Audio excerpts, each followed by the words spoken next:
Yes, guys, welcome back to the podcast. And today I am going to be taking a look at the top 6's transfers or potential ins and outs so far currently this transfer window. Now, you guys are probably thinking, where is my co host, Tommy? He is not here today because I believe he has contracted COVID-19. Oh no! Anyway. So yeah, I hope he feels better soon.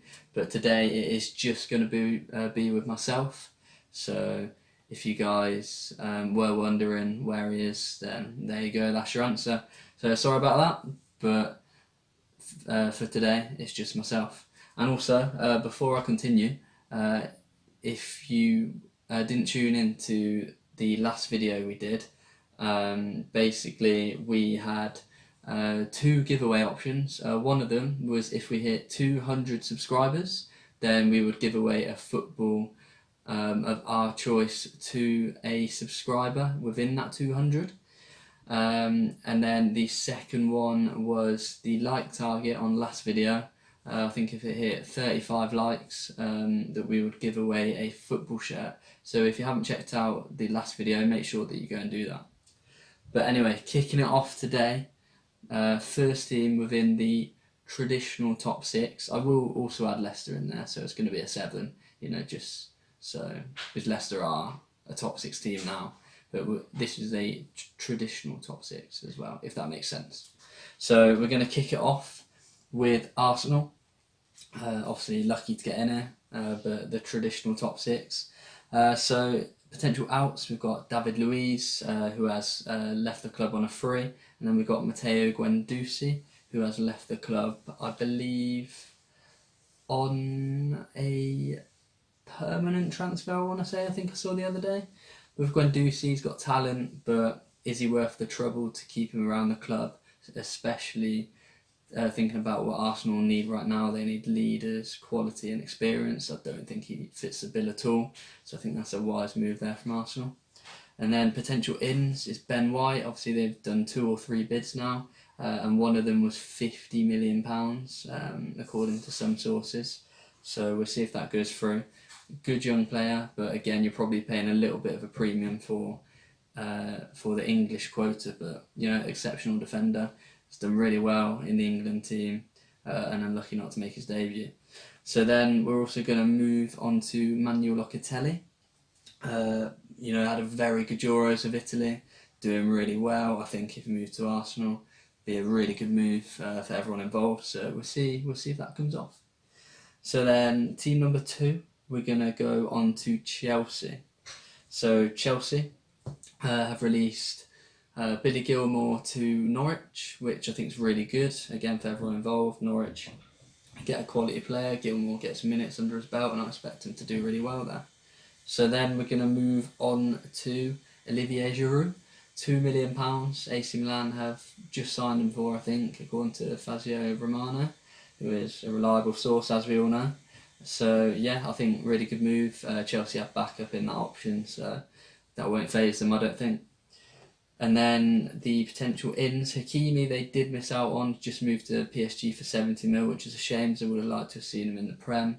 Did really well, obviously for Inter Milan last year. And then Haaland is the big name. Could he potentially be on his way to Stamford Bridge?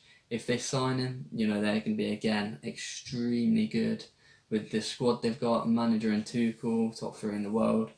Again, they could retain the Champions League, which is crazy to think that. Crazy. So then team number 3 is Leicester City. So Leicester, they could be able to really break that top 4 next year with the signings they have made so far. Been exceptional. They bought Patson Daka in for €27 million. He could do wonders in the Prem. He's got pace, power, good finisher. And then you've got Samare for only 18 million. He was linked with a lot of clubs like Aston Villa and clubs higher up in the league as well. So they've done well to get him there. 2 excellent signings. And they've also released Matty James and Wes Morgan on retirement. So then we're going to go on to Liverpool Football Club. So Liverpool have obviously lost Wijnaldum to PSG on a free. which is a shame. He was a good squad player for them.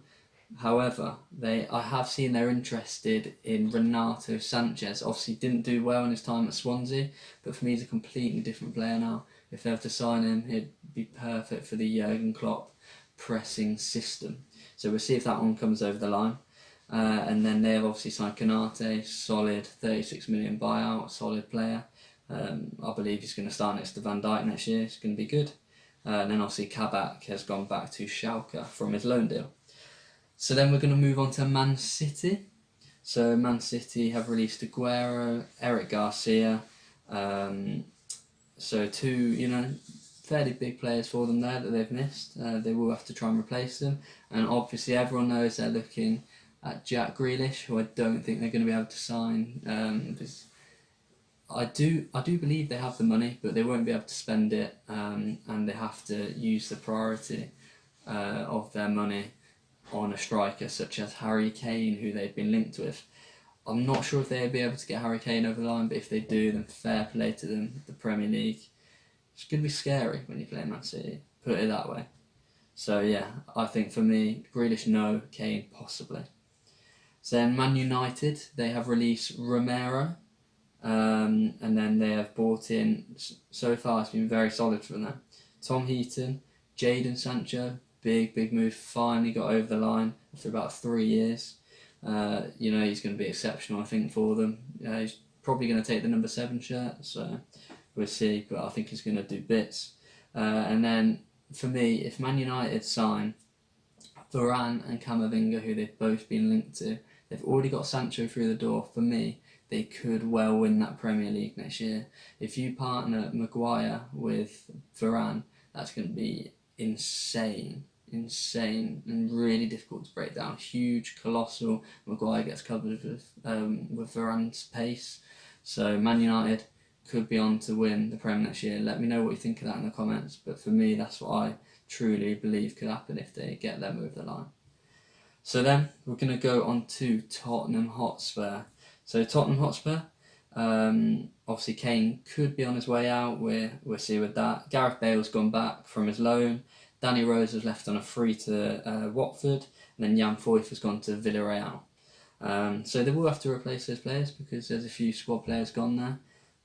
So we'll see what happens with that. But they have brought in Nuno Espirito Santos, either one. But yeah, the old Wolves manager, I think will do a fairly good job there. We'll see who he's going to bring in.